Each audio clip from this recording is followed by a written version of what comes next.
Class 12 पास करने के बाद में पीसीएम या पीसीबी कोई भी टाइप का स्टूडेंट हो, वो आके बस यही सोचता है कि करियर में आगे क्या करना है, और करियर में जनरली वो चीज करनी चाहिए जो आज के टाइम पर डिमांड में है। लेकिन फिर भी एक स्टीरियोटाइप बना हुआ है पेरेंट्स के दिमाग में भी और बच्चे के दिमाग में भी कि अगर मैंने पीसीएम लिया है तो मैं इंजीनियरिंग करूंगा, और अगर मैंने पीसीबी लिया है तो मैं डॉक्टर बनूंगा। इसके अलावा तो कोई ऑप्शंस होते ही नहीं है हमारे पास में, या तो बीएससी कर लेंगे, इसके अलावा तो कोई ऑप्शंस नहीं है। लेकिन आप बहुत गलत है इस चीज के अंदर। मैं आपको बताऊंगी आज ऐसे ऐसे करियर ऑप्शन जो शायद आपने सुने भी होंगे और नहीं भी सुने होंगे, लेकिन ये करियर ऑप्शंस भी काफी हाईली डिमांड में है इस टाइम पर, और आपको ये जरूर एक बार थॉट देना चाहिए इन करियर ऑप्शंस के लिए। चलिए बात करते हैं सारे करियर ऑप्शंस के लिए। मेरा नाम है Ekta Soni. Very very warm welcome to this YouTube channel subscribe जरूर करिएगा। Let's get started. इस वीडियो को देखने वाले दो टाइप के स्टूडेंट्स मैं कंसिडर कर रही हूँ। पहले तो वो जो नॉन मेडिकल बैकग्राउंड में जाना चाहते हैं, और दूसरे वो जो मेडिकल बैकग्राउंड में जाना चाहते हैं। नॉन मेडिकल वाले स्टूडेंट्स के दिमाग में सिर्फ इतना आता है कि हमारे पास या तो पीसीएम है तो हम इंजीनियरिंग कर लेंगे। इंजीनियरिंग तो एक ऐसा ऑप्शन है जो हर एक परिवार में पेरेंट का सपना होता है कि हमारा बच्चा आईआईटी चला जाए, बस उसके आगे तो हमें कुछ चाहिए नहीं, बस हमारा बच्चा सेटल हो चुका है। लेकिन ऐसा होता नहीं है, उसकी कहानी अलग है। लेकिन हाँ, इंजीनियरिंग एक ऑप्शन होता है पीसीएम वाले स्टूडेंट्स के लिए, और पीसीबी वाले स्टूडेंट्स के लिए एक ऑप्शन माना जाता है कि तुम डॉक्टर बन जाओ, नीट क्लियर कर लो, एमबीबीएस कर लो। इसके अलावा भी कोई ऑप्शन होते हैं, उसके बारे में कोई सोचता नहीं है, एक सैड रियलिटी है। लेकिन हाँ, आज मैं बताऊंगी तुम्हें कि medical and non medical background वाले स्टूडेंट्स के लिए और क्या करियर ऑप्शन है। सबसे पहले मैं बात करूं बीएससी के लिए। बीएससी को एक नॉर्मल सा कोर्स माना जाता है, लेकिन ट्रस्ट मी गाइस, ये बहुत ही इंपॉर्टेंट और बहुत ही प्यारा सा कोर्स है, जिसको आप सीयूईटी के थ्रू अगर आप लेते हो बीएससी में एडमिशन, आप अच्छी अच्छी यूनिवर्सिटीज के अंदर एडमिशन ले सकते हो। लाइक डीयू हो गया, जेएनयू हो गया, एएमयू हो गया, बीएचयू हो गया। इतनी बड़ी बड़ी यूनिवर्सिटीज के थ्रू अगर आप बीएससी कर लेते हो तो आपके पास में करियर ऑप्शंस इतने ज्यादा खुल जाते हैं जिसका आपको पता भी नहीं है। बीएससी दो तरीके की होती है, एक नॉर्मल बीएससी होता है, एक ऑनर्स बीएससी होता है। जैसे मैं अपनी बात करूं, मैंने नॉर्मल बीएससी किया हुआ है, जिसमें मेरे पास सब्जेक्ट्स थे केमिस्ट्री, बॉटनी एंड जूलॉजी, क्योंकि मैं बायोलॉजी बैकग्राउंड से हूं, तो मेरे पास ये 3 सब्जेक्ट्स थे। तो मेरे पास क्या होता है, नॉर्मल बीएससी के अंदर जब बीएससी करके हम एमएससी करते हैं, मतलब मास्टर्स करते हैं, तो हमारे पास इन तीनों सब्जेक्ट के हमारे पास छूट होती है कि भाई इन तीनों सब्जेक्ट में किसी भी सब्जेक्ट को चूज करके हम एमएससी कर सकते हैं उस पर्टिकुलर सब्जेक्ट में। लेकिन जो बीएससी ऑनर्स करता है ना, वो एक पर्टिकुलर सब्जेक्ट में ही स्पेशलाइजेशन ले रहा होता है। तो मान लो अगर मैंने ऑनर्स किया होता, मैंने जूलॉजी में ही ऑनर्स करना होता या बॉटनी में ही करना होता। मतलब कहने का मतलब है कि एक ही पर्टिकुलर सब्जेक्ट को आपको चूज करना होता है और उसी में आपको अपना कोर्स परस्यू करना पड़ता है, और उसके बाद में तुम करो मास्टर्स, तो मास्टर्स भी तुम्हें फिर उसी सब्जेक्ट में ही करना होता है जिसमें तुमने बीएससी ऑनर्स किया है। तो ऑनर्स के कुछ फायदे भी होते हैं, नुकसान भी होते हैं, वो एक अलग बात है। लेकिन हाँ, ऑनर्स और नॉर्मल बीएससी में यही फर्क होता है। और ये ऑनर्स और नॉर्मल बीएससी आप बहुत अच्छी अच्छी यूनिवर्सिटी जैसे कि डीयू से कर सकते हो। डीयू से करने के बाद में भाई तुम्हारे पास इतनी अपॉर्चुनिटीज मिल जाती हैं, तुम रिसर्च एरियाज में जा सकते हो, not from DU only, but हाँ, बीएससी और एमएससी करने के बाद तुम रिसर्च एरियाज में जा सकते हो, तुम टीचिंग फील्ड में एंटर कर सकते हो, तुम CSIR नेट का एग्जाम दे सकते हो आगे जाके, ताकि तुम लेक्चरर बन सको, प्रोफेसर बन सको। उसके बाद में तुम रिसर्चर भी बनना चाहते हो तो वो भी बन सकते हो आफ्टर डूइंग मास्टर्स, राइट। तो ये करियर अपॉर्चुनिटीज होती हैं। अब बीएससी भी ऐसा नहीं कि हमने नॉर्मल कर लिया और हमें पता नहीं कि बीएससी के कौन कौन से एरियाज होते हैं। बीएससी तुम माइक्रोबायोलॉजी में कर सकते हो अगर बायोलॉजी बैकग्राउंड के हो, माइक्रोबायोलॉजी में, साइकोलॉजी के अंदर, जिसकी सबसे ज्यादा डिमांड है साइकोलॉजी के लिए हमारे इंडिया के अंदर। अब बहुत ज़्यादा बड़ा क्राउड है हमारे पास में इंडिया के अंदर, क्योंकि काफ़ी लोगों को डिप्रेशन होता है। तुम खुद अपने आप को देखो कि कितना टाइम हमारे पास ऐसा आता है, कितने दिन ऐसे आते हैं एग्जाम के अंदर जब हमें बहुत डिप्रेस फील हो रहा होता है। तो साइकोलॉजिस्ट की उस टाइम पर रिक्वायरमेंट होती है। तो साइकोलॉजी में बीएससी करना एंड उसके बाद उसमें मास्टर्स करना, उसके बाद में उसमें मास्टरी हासिल करना और लोगों को बिल्कुल मोटिवेट करना, ये बहुत ही ज़्यादा इंटरेस्टिंग है, और इसमें तुम बीएससी भी कर सकते हो, ठीक है। तो बीएससी साइकोलॉजी हो गया, बीएससी माइक्रोबायोलॉजी हो गया, फूड टेक्नोलॉजी हो गया जो कि बहुत ही उभरता हुआ फील्ड है, बायोटेक्नोलॉजी जो कि बहुत ही ज़्यादा उभरता हुआ फील्ड है। बायोटेक्नोलॉजी से आजकल क्या कुछ नहीं हो रहा, सोचो ना। बायोटेक्नोलॉजी से तुमने वैक्सीन्स बना दी, आगे आने वाले टाइम के अंदर जो है कैंसर का पूरा ट्रीटमेंट बायोटेक्नोलॉजी की हेल्प से हो रहा है। तो ये काफ़ी ज़्यादा उभरता हुआ फील्ड है जहां पर तुम अपना बीएससी कर सकते हो। उसके बाद में तुम अगर और फर्दर डिटेल में इसको पढ़ना चाहो तो तुम मास्टर्स कर सकते हो, मास्टर्स नहीं तो पीएचडी भी कर सकते हो। पीएचडी करके तुम एकेडमिक्स में जा सकते हो। एकेडमिक्स मतलब तुम प्रोफेसर भी बन सकते हो, पढ़ा भी सकते हो। तो ये सारे करियर ऑप्शंस होते हैं। अगर मैं बायोलॉजी की बात करूँ, मैथ्स वाले स्टूडेंट्स के लिए बात करूँ, तो तुम फिजिक्स, केमिस्ट्री एंड मैथ्स के अंदर बीएससी कर सकते हो। उसके अलावा भी काफ़ी सारे तुम्हारे पास ऑप्शन खुल जाते हैं। बीएससी के बाद में तुम एमएससी कर सकते हो, और वही सारी चीज़ कि तुम भी एक प्रोफेसर बन सकते हो if you want to be professor. अगर तुम नॉर्मल टीचर बनना चाहते हो तो तुम बीएड कर सकते हो यार, बीएससी करने के बाद तुम बीएड कर सकते हो। तो ये काफ़ी सारे करियर ऑप्शंस है बीएससी के अंदर भी जिसको कोई एक्सप्लोर नहीं करता है, लेकिन it is very good option. तो पहला हो गया बीएससी। नंबर 2 की बात करें जो डेटा साइंस है। डेटा साइंस एक हाईली डिमांड पे करियर ऑप्शन अभी के टाइम पर है। इसके थ्रू आप डेटा साइंटिस्ट बन सकते हो। जितने भी आज के टाइम पर आपने शार्क टैंक देखा होगा, नहीं देखा हो तो मतलब क्या देखा फिर तुमने, शार्क टैंक तो देखो ताकि तुम्हारी बिजनेस नॉलेज बढ़ सके। और अगर तुमने देख रखा तो मुझे कमेंट्स में ये जरूर बताना कि तुम्हारा फेवरेट शार्क कौन सा है।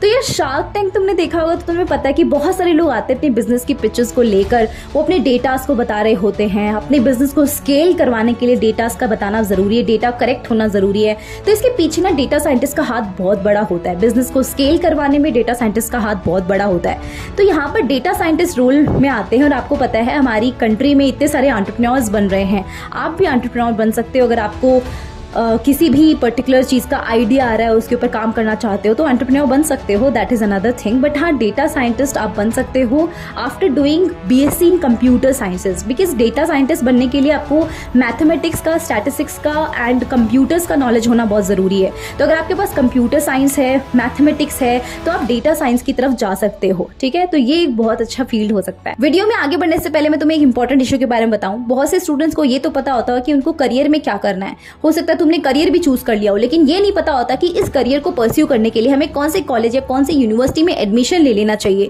सीयूईटी का फॉर्म तो लगा दिया है, जेई का फॉर्म तो लगा दिया, लेकिन इसके आगे कौन सी यूनिवर्सिटी अच्छी हो सकती है, कौन सी कॉलेज अच्छी हो सकती है हमारे लिए जिसमें हम जाके एडमिशन ले। अब इसके लिए बहुत से स्टूडेंट्स क्या करते हैं कि अपने सीनियर्स को फोन करते हैं या अपने कोई आसपास के किसी जानकार से जानकारियां लेते हैं। वो भी ऑथेंटिक नहीं जानकारियां होती है, उनको प्रॉपर नॉलेज नहीं मिलता है और फिर वो जाके कॉलेज में चले जाते हैं और उसके बाद में उनको काफी सारी चीजें नई पता चलती हैं। लेकिन क्या हो कि अगर आपको एक कॉलेज, उस कॉलेज का रिप्रेजेंटर आकर ही आपको सारी बातें बता दे कि हमारा कॉलेज ऐसा है, ये सारी फैसिलिटीज हैं, दैट साउंड्स गुड, राइट। कौन से कॉलेज में एडमिशन ले, इस डिसीजन को आसान बनाने के लिए कॉलेज दुनिया लेकर आ रहा है इंडिया का बिगेस्ट एजुकेशन फेयर, जो कि प्रगति मैदान में 20th and 21st अप्रैल को होने वाला है। प्रगति मैदान न्यू दिल्ली के अंदर हॉल नंबर 11 में। प्लीज ज्वाइन जरूर करिएगा। वहां पर आपको क्या मिलेगा, 1-to-1 काउंसलिंग सेशंस मिलेंगे। किसके साथ, टॉप जो 75 यूनिवर्सिटीज होती हैं उन यूनिवर्सिटी के रिप्रेजेंटेटिव वहां पर आए होंगे इस इवेंट के अंदर, जहां पर आप उनसे बिल्कुल 1-to-1 बात कर सकते हैं। ऑन स्पॉट आप एडमिशन करवा सकते हैं इफ यू वांट। पूरी नॉलेज ले सकते हैं कॉलेज के बारे में, बिल्कुल शांति और तसल्ली के साथ ऑथेंटिक नॉलेज ले सकते हैं। कहीं आपको कोई टाइम वेस्ट नहीं होगा। फ्री साइकोमेट्रिक टेस्ट मिलेगा और तो और 100% तक की स्कॉलरशिप भी मिलेगी। मतलब भाई मैं होती तो पक्का जाती। Pragati Maidan hall number 11 new Delhi, 20th and 21st अप्रैल को ये इवेंट कंडक्ट करवाया जा रहा है। बहुत ही बड़ा इवेंट है, जाइएगा जरूर। लास्ट ईयर भी 7000 से ज्यादा स्टूडेंट्स ने इसका फायदा उठाया था। आप भी जाइए, फायदा उठाइए और ये तय करो कि कौन से कॉलेज में एक्चुअली में एडमिशन लेना है। आसपास के जो लोग होते हैं उनसे ज्यादा इन्फॉर्मेशन मत लो, डायरेक्ट उस इंसान से बात करो जिस इंसान से तुम्हें बात करनी चाहिए। मतलब करियर काउंसलर से बात करो 1-to-1 बिल्कुल, ठीक है। तो इसके लिए तुम जरूर पार्टिसिपेट करना। 20th and 21st April Pragati Maidan new Delhi hall number 11। College दुनिया का एक बहुत बड़ा इवेंट है, जरूर पार्टिसिपेट करिएगा। नंबर 3 आता है बीबीए और उसके बाद एमबीए। बीबीए करने के बाद जब तुम एमबीए करते हो तो ये चीज तुम्हें बिजनेस के अंदर बिजनेस नॉलेज काफी देकर जाती है और तुम बहुत सारी इंडस्ट्रीज में जाकर अपना कंट्रीब्यूशन दे सकते हो। एमबीए तुम आईआईएम जैसे प्रेस्टिजियस इंस्टीट्यूट से भी कर सकते हो। बड़ी बड़ी कंपनीज में तुम फाइनेंस मैनेजर, एचआर मैनेजर, बहुत सारे टाइप की जॉब अपॉर्चुनिटीज वहां पर होती है with a very good high package के साथ में होती है। तो मैं बता रही हूँ MBA is a very good option अगर आप परस्यू करना चाहते हैं, बिजनेस में थोड़ा भी नॉलेज है, थोड़ा भी आपका मन है तो जरूर आप बीबीए के बाद एमबीए परस्यू करिए। Number 4 hotel management. Hotel management अभी के टाइम पर इंडिया में उभरता हुआ एक फील्ड है, जहां पर तुम्हें अगर ट्रैवल टूरिज्म में इंटरेस्ट है, तुम शेफ बनना चाहते हो, तुम्हें कुकिंग स्किल्स बहुत अच्छे से आती है, तुम और इसमें अच्छे से एक्सप्लोर करना चाहते हो, तो hotel management will be a very very good option for you. इसकी तरफ भी तुम जा सकते हो। नंबर 5 है लॉयर बनना। भाई लॉयर जो होता है ना, 2 तरीके से बन सकते हो। या तो तुम एलएलबी कर लो। एलएलबी तुम 12th के जस्ट बाद नहीं कर पाते हो, क्योंकि एलएलबी करने के लिए तुम्हारे पास में एक डिग्री होना जरूरी है। मतलब तुम्हारे पास एक अंडर ग्रेजुएट डिग्री होनी चाहिए, उसके बाद ही तुम एलएलबी कर सकते हो। लेकिन आजकल ऐसी बहुत सी यूनिवर्सिटीज है जो तुम्हें एक इंटीग्रेटेड कोर्स दे रही होती हैं। बीएससी के साथ में एलएलबी कर सकते हो, बीए के साथ में एलएलबी कर सकते हो, बीबीए के साथ में एलएलबी कर सकते हो। मतलब इंटीग्रेटेड कोर्स कर सकते हो, जहां पर तुम एलएलबी जैसे ही कर लोगे उसके बाद में तुम लॉयर भी बन सकते हो। तो ये भी एक बहुत अच्छा ऑप्शन हो सकता है। लेकिन अगर मान लो तुम्हें इंटीग्रेटेड कोर्स नहीं करना है तो तुम क्लैट के लिए तैयारी कर सकते हो। उसके थ्रू तुम एक लॉयर बन सकते हो और बड़ी बड़ी यूनिवर्सिटी जैसे कि आईआईटीज होती है ना मैथमेटिक्स वाले स्टूडेंट्स के लिए, इंजीनियरिंग वाले स्टूडेंट्स के लिए, वैसे ही लॉ वाले स्टूडेंट्स के लिए एक बहुत ही प्रेस्टिजियस यूनिवर्सिटी है NLU। इनके अंदर एडमिशन के लिए लोग क्लैट का एग्जाम दे रहे होते हैं, उसको क्रैक करते हैं, उसके बाद NLU से अपना लॉ परस्यू कर रहे होते हैं। नंबर 6 पे है मास कम्युनिकेशन। ये भी एक बहुत उभरता हुआ फील्ड है जिसमें होता है कि अगर आपको मीडिया में इंटरेस्ट है, जर्नलिज्म में इंटरेस्ट है, रेडियो जॉकी में इंटरेस्ट है कि आपकी वॉइस बहुत अच्छी है, आपको रेडियो जॉकी में जाना है, तो आप कम्युनिकेशन वाला, मास कम्युनिकेशन वाला कोर्स कर सकते हैं with a very good universities. बहुत अलग अलग यूनिवर्सिटीज जो तुम्हें कोर्स करवाती हैं। नंबर 7 है फैशन डिजाइनिंग। फैशन डिजाइनिंग भी एक उभरता हुआ फील्ड है। फैशन डिजाइनिंग का मतलब ये नहीं होता कि तुम कपड़े सील लो बैठ के, है ना, दर्जी वाली मशीन ले आओ, दर्जी बन जाओ, वो नहीं होता। फैशन डिजाइनिंग की भी बहुत ज्यादा हाई डिमांड होती है। निफ्ट जैसे बड़े बड़े इंस्टीट्यूट्स तुम्हें फैशन डिजाइनिंग का कोर्स करवा रहे होते हैं। निफ्ट के लिए अपना एक खुद का एंट्रेंस एग्जाम होता है जो तुम दे सकते हो for fashion design. Number 8 NDA कर सकते हो तुम क्लास 12 के बाद में। आर्मी में जाना चाहो, नेवी में जाना चाहो, एयरफोर्स में जाना चाहो तो NDA का एग्जाम भी तुम दे सकते हो। This is a very good option जहां पर तुम्हें आके काफी ज्यादा जॉब अपॉर्चुनिटीज भी मिलती हैं। नंबर 9 है इवेंट मैनेजमेंट। यार इवेंट मैनेजमेंट को इतना हल्के में ले रखा है लोगों। इवेंट मैनेजमेंट एक कोर्स होता है लेकिन इसके बारे में किसी को कुछ इतना ज्यादा अवेयरनेस नहीं है, लोगों के बीच में अवेयरनेस नहीं है, पेरेंट्स सोचते तक नहीं है इसके बारे में। लेकिन बहुत से लोग होते हैं जिनको इवेंट मैनेजमेंट में काफी इंटरेस्ट होता है, जैसे कि शादियां होती हैं, पार्टीज होती है, कॉन्सर्ट होते हैं, वहां की इवेंट को मैनेज करने वाला कोई बंदा चाहिए होता है। तो यहाँ वो काफी अच्छे पैसे भी कमाते हैं। मैं लेट मी टेल यू, मेरे कुछ फ्रेंड्स है जो इवेंट मैनेजमेंट करते हैं। That is a very good option to earn money. ये तो कुछ करियर ऑप्शंस थे नॉन मेडिकल बैकग्राउंड वाले स्टूडेंट्स के लिए। अब बात करते हैं मेडिकल बैकग्राउंड वाले स्टूडेंट्स के लिए क्या करियर ऑप्शंस हो सकते हैं, जो मेडिकल फील्ड में ही जाना चाहते हैं और देश को सर्व करना चाहते हैं एज अ डॉक्टर या किसी भी वे में मेडिकल फील्ड में करना चाहते हैं। मेडिकल फील्ड में जाने के बाद सबसे पहला ऑप्शन हर बच्चे के पास होता है कि तुम नीट क्रैक कर लो और तुम्हारा लाइफ सेट है। नीट क्रैक करके डॉक्टर बन जाओ। तो नीट क्रैक करने के बाद में तुम MBBS कर सकते हो। तो 12th के बाद में तुम ड्रॉप लेकर नीट की तैयारी कर सकते हो, या तुम में से काफी सारे बच्चे 12th के साथ में भी प्रिपेयर कर रहे होंगे। इस चैनल से भी तुम नीट की प्रिपरेशन कर सकते हो। बायो पढ़ाती हूँ मैं इस चैनल के ऊपर, तो चैनल को सब्सक्राइब करके जरूर रखना for more such videos. NEET से रिलेटेड वीडियोस भी आएंगी और करियर ऑप्शन से रिलेटेड वीडियोस भी यहाँ पर आती रहती हैं।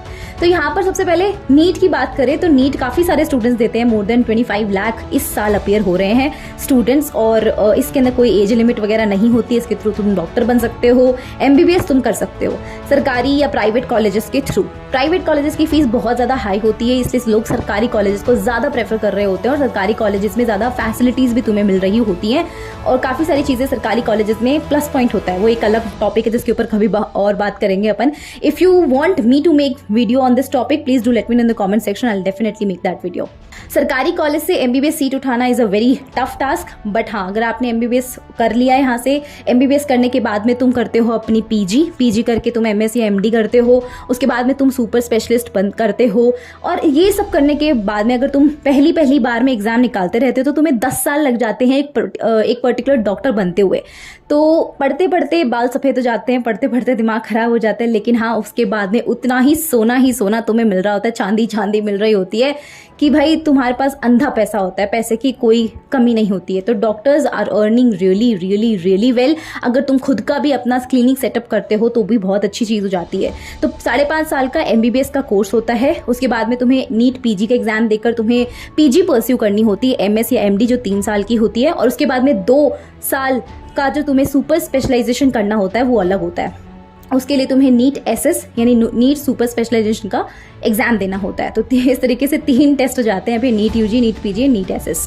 3 एग्जाम देने के बाद में आप एक पर्टिकुलर डॉक्टर बन जाते हैं। लेट्स सपोज तुम स्किन स्पेशलिस्ट बनना चाहते हो या गायनिकोलॉजिस्ट बनना चाहते हो, कार्डियोलॉजिस्ट बनना चाहते हो, तो ये सारे स्टेप्स के थ्रू तुम्हें गुजरना पड़ेगा। उसके बाद तुम खुद की क्लिनिक भी खोल सकते हो। लेकिन अगर मान लो तुम्हें MBBS करने के बाद में नीट PG करके MD या MS नहीं बनना, तो तुम MBBS करने के बाद में IIT से MTech कर सकते हो। MTech करने का फायदा ये हो जाता है बायोटेक्नोलॉजी फील्ड के अंदर, क्योंकि देखो बायोटेक्नोलॉजी में रिसर्च लगेगी, और अगर तुम्हें रिसर्च फील्ड में ज्यादा इंटरेस्ट है तो तुम MBBS के बाद भी कर सकते हो, और अगर तुम्हें MBA करना है तो वो भी तुम MBBS के बाद कर सकते हो। तो MBA का तो कुछ ऐसा नहीं है कि तुम BCom वाले स्टूडेंट्स कर सकते हैं, BA वाले कर सकते हैं, MBBS वाले कर सकते हैं, IIT वाले कर सकते हैं, जिसके पास में भी एक डिग्री होती है UG की या ग्रेजुएशन डिग्री, उसके बाद तुम MBA परस्यू कर सकते हो इफ यू वांट। दूसरा BDS, अगर MBBS में समहाउ एडमिशन नहीं होता तो BDS में एडमिशन ले सकते हो, जो कि डेंटल सर्जरी का कोर्स होता है, जहां पर तुम डेंटिस्ट बन सकते हो। अब आज के टाइम पर लोगों को ऐसा लगता है भाई डेंटिस्ट क्यों बनना है, लेकिन trust me guys, dentist are earning really well.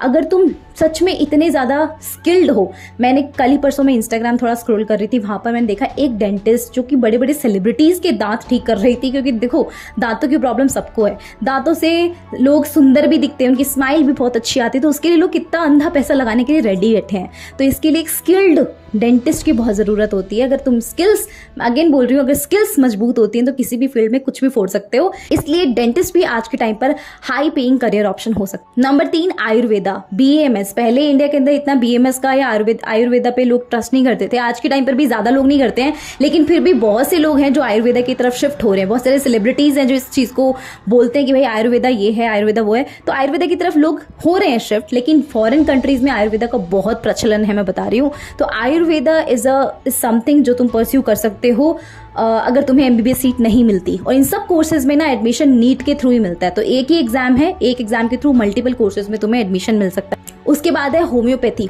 Homeopathy पे भी लोगों को ऐसा लगता है यार ये तो ज़्यादा कोई हाई पेइंग करियर ऑप्शन नहीं होगा, लोग क्यों ही आएंगे, लेकिन ट्रस्ट मी, अगेन आपके अंदर स्किल्स हैं, आप किसी चीज़ को समझ जाते हैं बारीकी से, तो होम्योपैथी भी is also a very good option. कोई ज़रूरी नहीं है कि MBBS वाले डॉक्टर ही अच्छा कमाते हैं, होम्योपैथी या आयुर्वेदिक वाले नहीं कमाते हैं। It all depends on you at the end of the day कि तुम क्या कर रहे हो, तुम्हारे अंदर कितनी स्किल्स है, तुम कितना ट्रस्ट बिल्ड कर रहे हो अपने पेशेंट्स के बीच में, दैट्स ऑल मैटर्स। उसके बाद नंबर 5 वेटनरी। भाई तुम्हें अगर जानवरों से बहुत ही प्यार है, मुझे तो बिल्कुल नहीं है, मुझे बहुत डर लगता है, लेकिन जानवरों से अगर प्यार है, तुमको लगता है कि यार मैं BVSC करना चाहता हूँ, BVSC का मतलब होता है वेटनरी कोर्स, अगर तुम करना चाहते हो जिसमें एडमिशन तुम्हें नीट के थ्रू ही मिलता है कुछ पर्टिकुलर मार्क्स के ऊपर, तो तुम वेटनरी के अंदर भी अपना बैचलर्स कर सकते हो, उसके बाद में तुम मास्टर्स भी परस्यू कर सकते हो इफ यू वांट। लेकिन हाँ, किसी भी हॉस्पिटल के अंदर तुम जाकर अपनी अच्छी से अच्छी जॉब कर सकते हो जहाँ पर तुम्हें बहुत ही डिसेंट मनी मिल जाता है। Number 6 BPT, physiotherapist. भाई फिजियोथेरेपिस्ट की कितनी ज़्यादा डिमांड होती है आजकल के टाइम पर,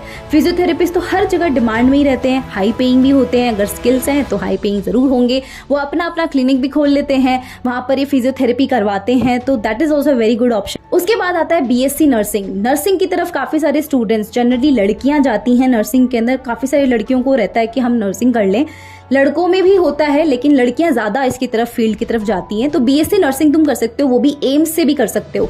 तो पहले इसके लिए अलग से एग्जाम होता था एम्स का, BSc नर्सिंग का एग्जाम, लेकिन अभी के टाइम पर तुम नीट के थ्रू एडमिशन इसमें ले सकते हो। तो BSc nursing is also very good option, जिसमें आगे जाके तुम रिसर्च भी कर सकते हो इफ यू वांट। ये तो बात रही medical and non medical background वाले स्टूडेंट्स के लिए, जिसकी मैंने सारे तो मैं कोर्सेज नहीं बता पाऊंगी यहाँ पर क्योंकि वीडियो ऑलरेडी बहुत लॉन्ग हो गई है, लेकिन फिर भी बहुत से ऐसे कोर्सेज है जिनको मैंने मेंशन किया है। अगर तुम एक बार भी थॉट दो, अपनी इंटरेस्ट को देखो ना, मैं मतलब हमेशा तुम्हें कहूंगी कि कोई भी करियर तुम्हें चूज करना हो, कभी भी किसी को देखकर चूज मत करना कि मेरे को ये करियर चूज करना है क्योंकि उसने इस करियर में, इस फील्ड में सफलता हासिल की है। हो सकता है तुम्हारे घर में डॉक्टर्स और इंजीनियर्स बैठे होंगे जिन्होंने IIT से, एम्स से अपना काम कर रहे होंगे, लेकिन इसका मतलब ये नहीं है कि तुम भी उसी चीज के लिए बने हो सकता है तुम उनसे भी बेटर पोजीशन के लिए बने हो।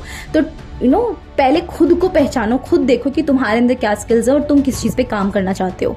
इसके अलावा अगर मान लो भाई कुछ ऐसे लोग होते हैं जो जिनकी घर की परिस्थितियाँ थोड़ी ख़राब होती हैं, वो 12वीं के बाद ही जॉब करना चाहते हैं, तो जॉब करने के लिए 12वीं के बाद में देखो टाइम नहीं होता काफ़ी सारे स्टूडेंट्स को भी, कॉलेज में जाएँ और टाइम निकालें उसके बाद तुम जॉब वॉब करो। तो बहुत से ऐसे स्टूडेंट्स होते हैं जो गवर्नमेंट एग्जाम्स की प्रिपरेशन करके सीधे एग्जाम दे देते हैं और उसके बाद में नौकरी करने लगते हैं। काफ़ी लोग 12th के बाद में SSC की, रेलवेज की, टिकट कलेक्टर, स्टेशन मास्टर की, डिफेंस सर्विसेज के अंदर काफ़ी सारे ऐसे छोटे छोटे गवर्नमेंट एग्जाम्स होते हैं जहाँ पर लोग अपीयर होते हैं और क्रैक करके अपनी जॉब को उठा लेते हैं। मैं कभी भी आपको ये नहीं बोलूँगी क्लास 12 के जस्ट बाद में आप इन कॉम्पिटिशन एग्जाम को दो और तुरंत अपनी जॉब उठा लो, लेकिन ऐसे बहुत से स्टूडेंट्स होते हैं जिनकी मजबूरी होती है, तो they can really pursue this. ये बहुत अच्छा ऑप्शन उनके लिए हो सकता है।